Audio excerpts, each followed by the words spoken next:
Thank you. I never really expected to find myself giving advice to people graduating from an establishment of higher education. I never graduated from any such establishment. I never even started at one. I escaped from school as soon as I could, when the prospect of 4 more years of enforced learning before I could become the writer I wanted to be seemed stifling. I got out into the world, I wrote, and I became a better writer the more I wrote, and I wrote some more, and nobody ever seemed to mind that I was making it all up as I went along. They just read what I wrote, and they paid me for it, or they didn't. And often they commissioned me to write something else for them, which has left me with a healthy respect and fondness for higher education that those of my friends and family who attended universities were cured of long ago. Looking back, I've had a remarkable ride. I'm not sure I can call it a career, because a career implies that I had some kind of career plan, and I never did. The nearest thing I had was a list I made when I was about 15 of everything I wanted to do. I wanted to write an adult novel, a children's book, a comic, a movie, record an audio book, write an episode of Doctor Who, and so on. I didn't have a career, I just did the next thing on the list. So I thought I'd tell you everything I wish I'd known starting out, and a few things that looking back on it, I suppose I did know, and that I'd also give you the best piece of advice I'd ever got, which I completely failed to follow. First of all, when you start out on a career in the arts, you have no idea what you're doing. This is great. People who know what they're doing know the rules, and they know what is possible and what is impossible. You do not, and you should not. The rules on what is possible and impossible in the arts were made by people who had not tested the bounds of the possible by going beyond them. And you can. If you don't know it's impossible, it's easier to do. And because nobody's done it before, they haven't made up rules to stop anyone doing that particular thing again.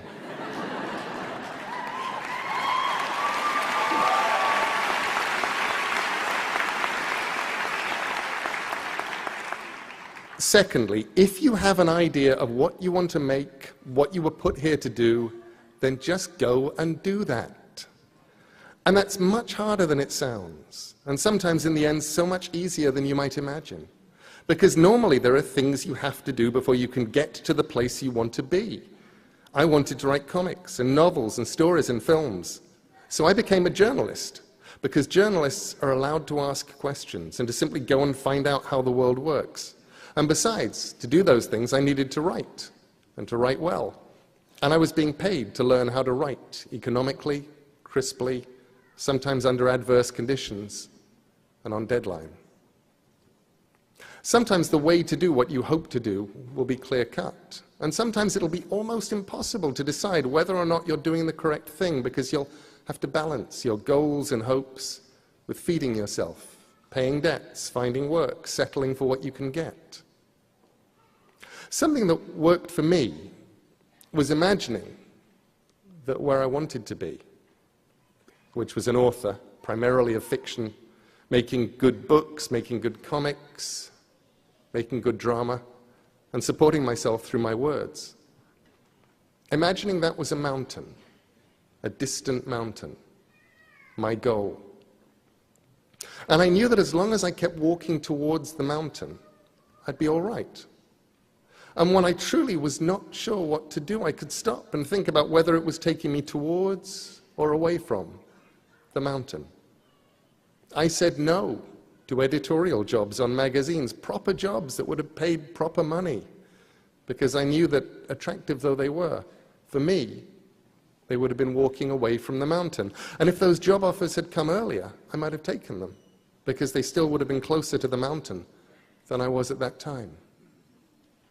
I learned to write by writing. I tended to do anything as long as it felt like an adventure, and to stop when it felt like work, which meant that life did not feel like work. Thirdly, when you start out, you have to deal with the problems of failure. You need to be thick-skinned to learn that not every project will survive. A freelance life, a life in the arts, is sometimes like putting messages in bottles on a desert island and hoping that someone will find one of your bottles and open it and read it and put something in a bottle that will wash its way back to you. Appreciation or a commission or money or love. And you have to accept that you may put out hundreds of things for every bottle that winds up coming back. The problems of failure are problems of discouragement, of hopelessness, of hunger. You want everything to happen and you want it now, and things go wrong. My first book, a piece of journalism I'd done only for the money, and which had already bought me an electric typewriter from the Advance, should have been a bestseller. It should have paid me a lot of money if the publisher hadn't gone into involuntary liquidation between the first print run selling out and the second print run never happening, and before any royalties could be paid. It would have done. And I shrugged, and I still had my electric typewriter and enough money to pay the rent for a couple of months, and I decided that I'd do my best in future not to write books just for the money. If you didn't get the money, then you didn't have anything. And if I did work I was proud of, and I didn't get the money, at least I'd have the work. Every now and then, I forget that rule. And whenever I do, the universe kicks me hard and reminds me. I don't know that it's an issue for anybody but me, but it's true that nothing I did, where the only reason for doing it was the money, was ever worth it, except as bitter experience. Usually I didn't wind up getting the money either. The things I did because I was excited and wanted to see them exist in reality have never let me down, and I've never regretted the time I spent on any of them. The problems of failure are hard. The problems of success can be harder because nobody warns you about them. The first problem of any kind of even limited success is the unshakable conviction that you're getting away with something, and that any moment now they will discover you.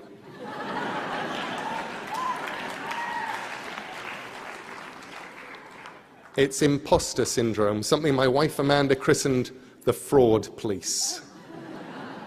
In my case, I was convinced there would be a knock on the door and a man with a clipboard. I don't know why he had a clipboard, but in my head, he always had a clipboard, would be there to tell me it was all over and they'd caught up with me, and now I would have to go and get a real job, one that didn't consist of making things up and writing them down and reading books I wanted to read, and then I would go away quietly and get the kind of job where I would have to get up early in the morning and wear a tie and not make things up anymore. The problems of success, they're real. And with luck, you'll experience them. The point where you stop saying yes to everything because now the bottles you threw in the ocean are all coming back and you have to learn to say no. I watched my peers and my friends and the ones who were older than me, and I'd watch how miserable some of them were. I'd listen to them telling me they couldn't envisage a world where they did what they've always wanted to do anymore, because now they had to earn a certain amount every month just to keep where they were.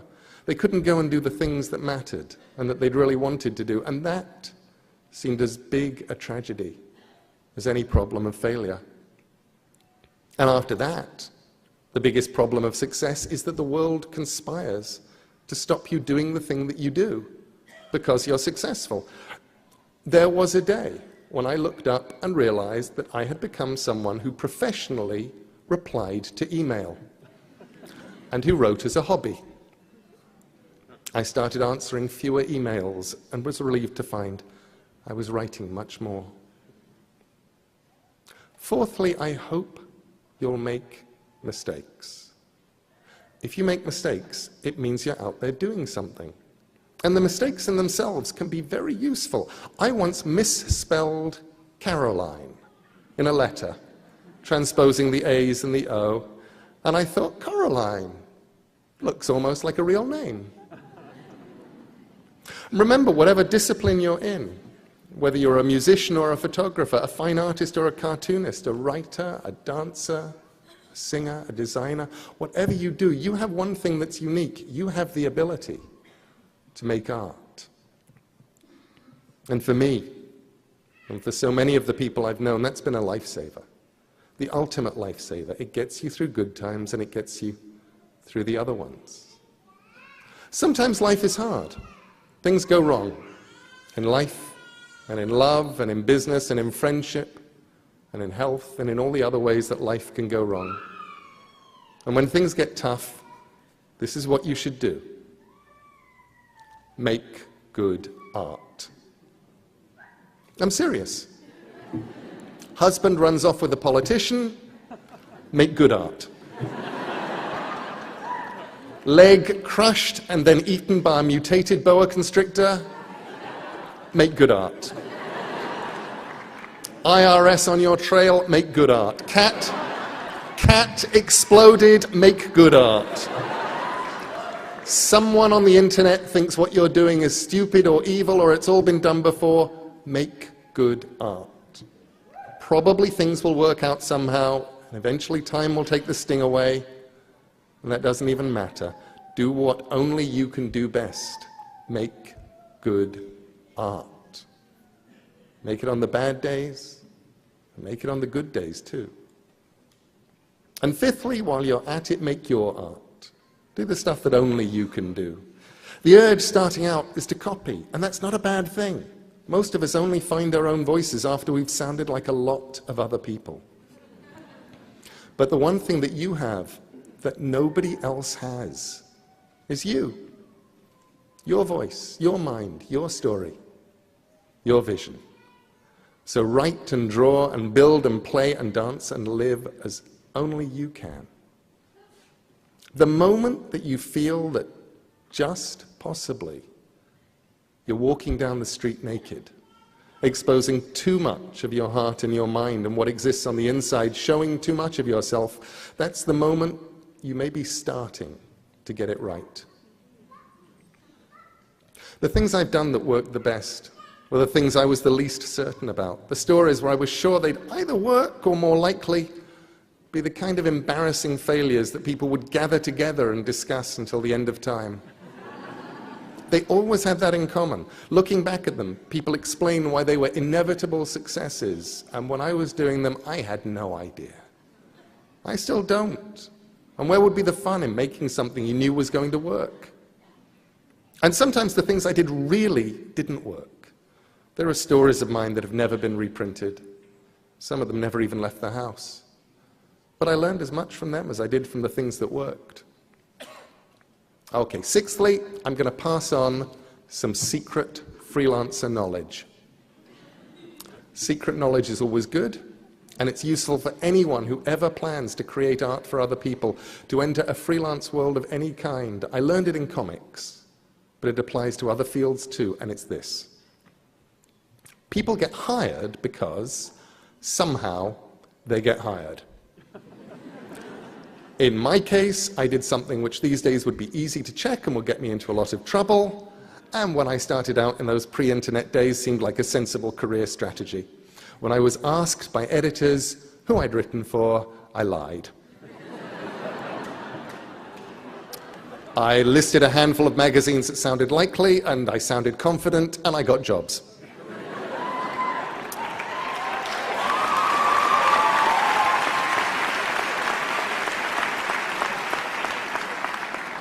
I then made it a point of honor to have written something for each of the magazines I'd listed to get that first job. So that I hadn't actually lied, I'd just been chronologically challenged. But you get work however you get work. But people keep working in a freelance world. And more of today's world is freelance. Because their work is good. And because they're easy to get along with. And because they deliver the work on time. And you don't even need all three. 2 out of 3 is fine. People will tolerate how unpleasant you are if your work is good and you deliver it on time. People will forgive the lateness of your work if it's good and they like you. And you don't have to be as good as everyone else if you're on time, and it's always a pleasure to hear from you.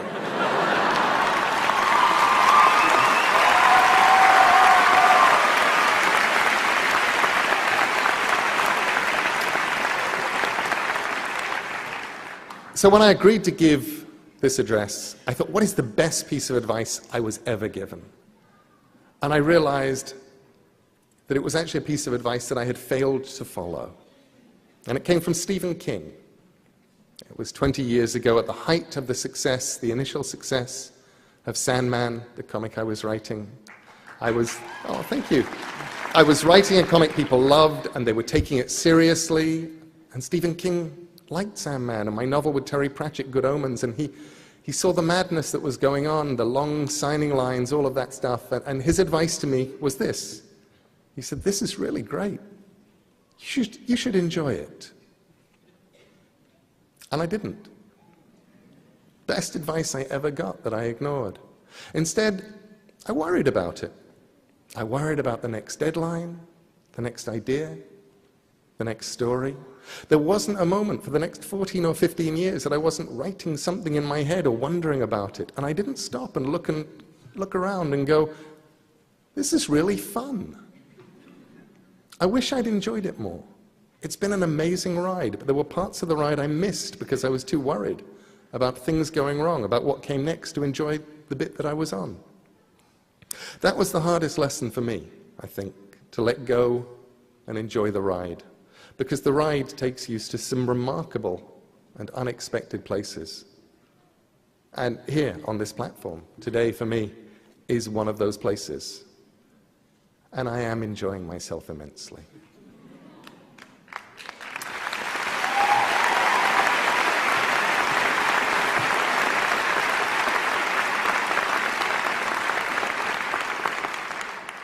I'd actually put that in brackets just in case I wasn't. I wouldn't say it. To all today's graduates, I wish you luck. Luck is useful. Often you will discover that the harder you work and the more wisely that you work, the luckier you will get. But there is luck, and it helps. We're in a transitional world right now, if you're in any kind of artistic field, because the nature of distribution is changing. The models by which creators got their work out into the world and got to keep a roof over their heads and buy sandwiches while they did that, they're all changing.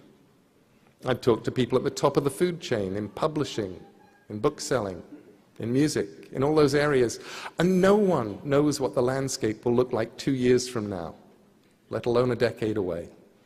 The distribution channels that people had built over the last century or so are in flux, for print, for visual artists, for musicians, for creative people of all kinds, which is on the one hand intimidating, and on the other immensely liberating.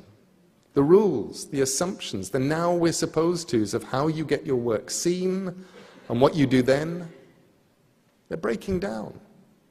The gatekeepers are leaving their gates.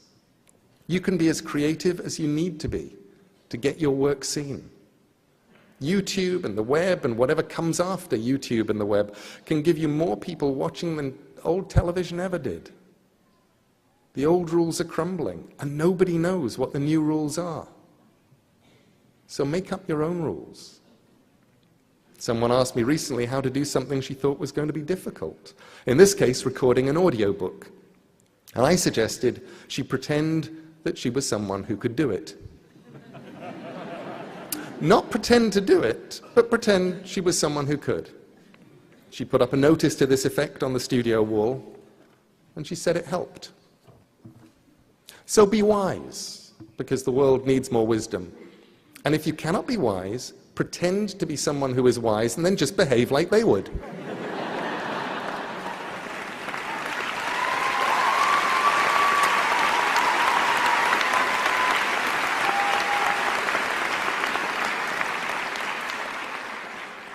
And now go and make interesting mistakes, make amazing mistakes, make glorious and fantastic mistakes, break rules, leave the world more interesting for your being here. Make good art. Thank you.